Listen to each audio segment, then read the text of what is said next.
Hello, UbiPsych here again, and I'm really excited to update you on my ongoing video series, Disagreeing with Ben Shapiro. To remind you, I am doing this because I really respect his opinion. He's incredibly smart and usually very rational. I wouldn't waste my time on a video where I think the person's an idiot. I have to question my own beliefs when someone like him disagrees with me, and that's the whole point. I'm not here just to declare myself right, but to argue that I'm right, and hopefully one of us will decide to change our mind or gain a greater understanding of each other. I'm really excited for one big reason. I found in a Q&A where he addresses what I think explains why he and I address the issue very differently and can't agree on the facts. I want to add a very important disclaimer that he is going to talk about his faith. This person asks a question about his belief in God, and his answer to that is where I find what I think explains why we can't agree. So he's Jewish. I am not anti-Semitic. Not that this is a valid and complete defense, but family members as well as friends of mine are also Jewish. I am not looking to disparage the faith or him for having that faith. However, I do see how his statement about the faith explains to me why he is so rigid on this issue. So that I'm not accused of taking him out of context, I will play from when the question is first asked to the part of his answer that I find to be most relevant, and then I will pick up from there. Be so kind to indulge me. I'd like to ask you, who or what is God to you? Who or what is God to me? Yes, and what role, if any, does that play? God's my man. I mean, it's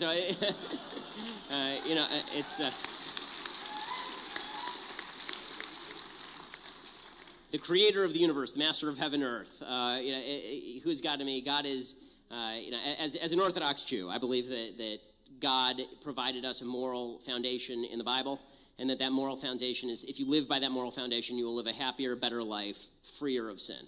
I think that God provides the idea of an objective moral standard that immediately begins to crumble as soon as you get to a subjective idea that everybody can create their own morality. So that's I think, the role of God in society. As far as what is God to me personally, all I can say is that I don't believe in God. I know in God. I don't just have faith in God. I have trust in God. And so that may not end up well for me because it doesn't always end up well for people with faith. But I think that not recognizing God's providence over the universe for me particularly would be an act of tremendous ingratitude. Amen. Okay, that's the end of his answer there.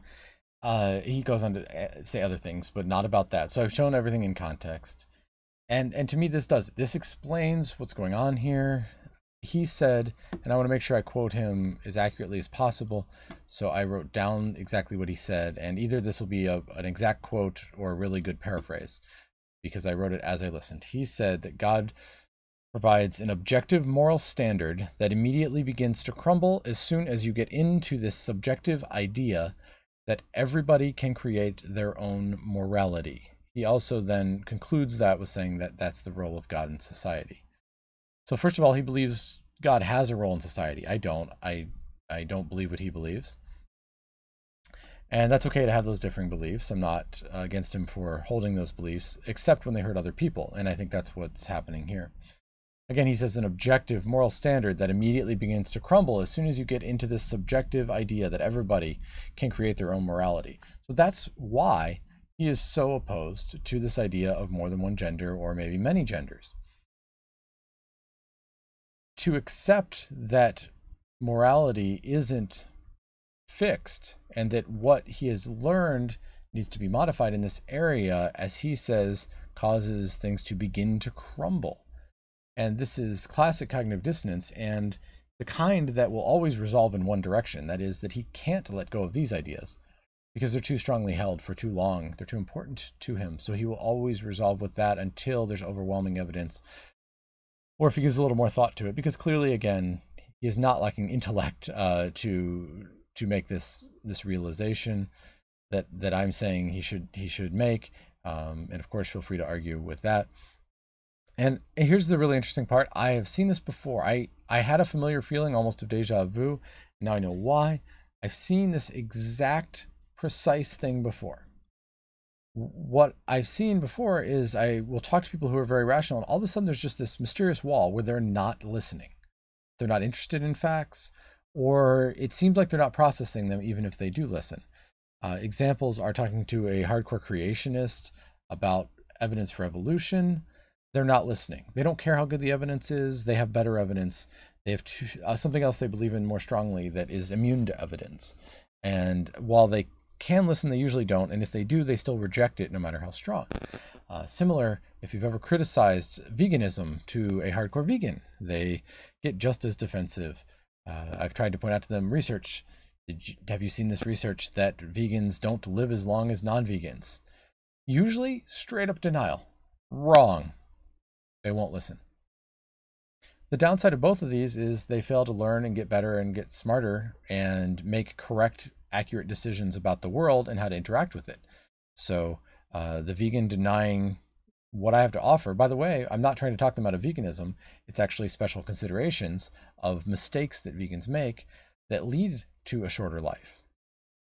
They can maintain their veganism and continue also being a smart vegan who eats well and lives longer, perhaps even longer than non-vegans, who knows?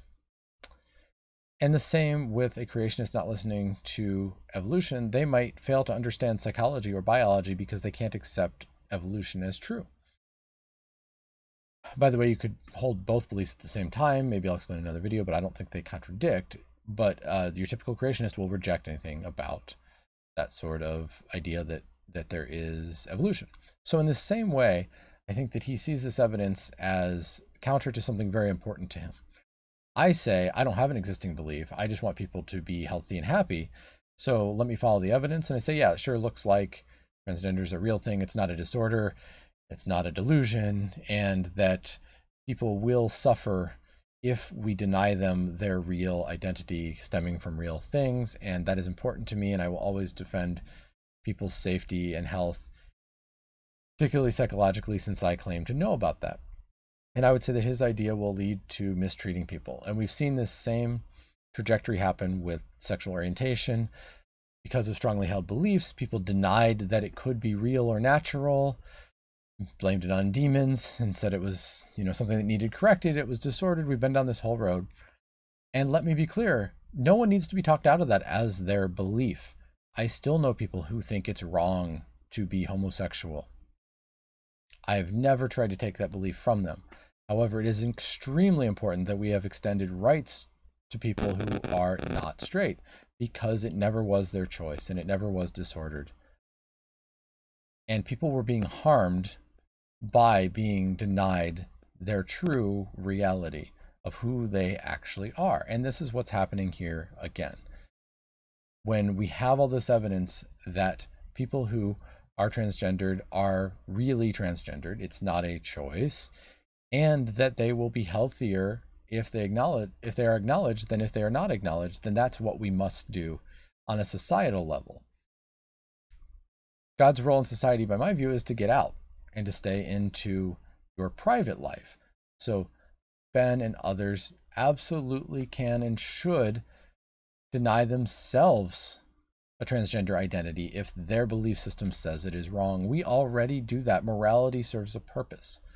I can tell you how real, biological, psychological in the brain and from evolution it is that we have desires to be violent and to stab each other, as well as to be sexual and even rape each other. And of course, we have an obligation not to do those things despite them being real. So there is always a moral argument to be had here. However, there are victims of rape and of stabbings. That harms real people in the real world.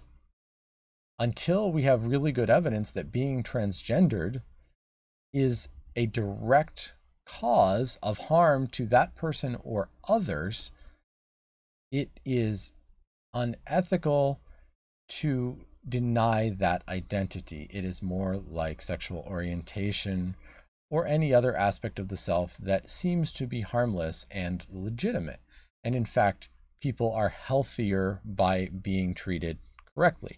They themselves, as well as they don't act out as much when able to live out a life that reflects their real and true internal wiring, or whatever you may call it. So this is where I say the debate has gone, that it is something where Ben is capable of doing this and has a different standard.